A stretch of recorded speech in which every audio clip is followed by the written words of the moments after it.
Good morning, Meshach. It's Tuesday, March 23rd, and on today's how-to episode, I'm going to teach you how to fix your car. Step 1. Be driving and notice a not good sound. Step 2. Ignore it for a little bit and say a short prayer. Please. Step 3.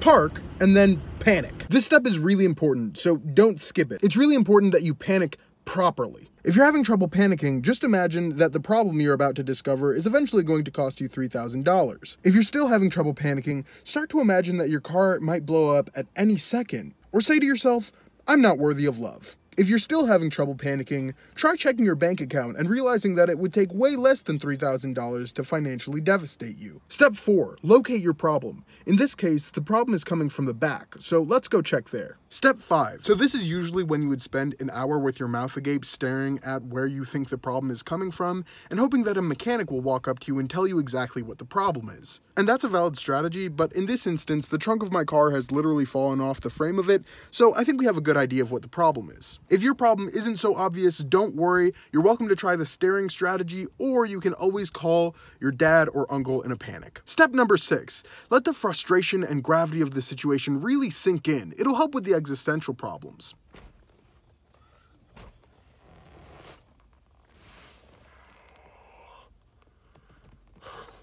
Step 7. Do some brief research on what it would be like to buy a different car. Step 8. Realize that you still don't have money for a new car. Step 9. Resolve in the fact that you're going to have to solve this problem one way or another. And finally, get started on the fix. So a couple things about this fix in particular. The problem isn't actually that the trunk has fallen off of the trunk.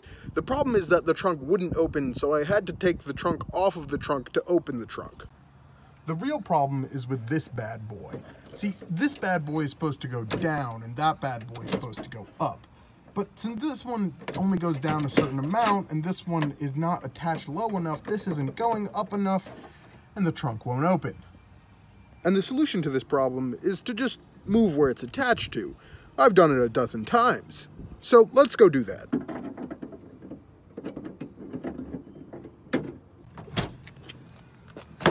There we go, no problem.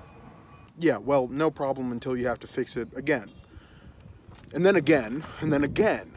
I suppose step number 10 was to actually fix it, so step number 11 is to think that it's fixed. Step number 12 is acknowledging that it's not really fixed, so I'll just leave this here for now while I wait for this to break, at which point I can fix it again and not have to detach this again. Step number 13, wait for step number 1 again, and step 14, discover another problem. Meshach, I'll see you tomorrow.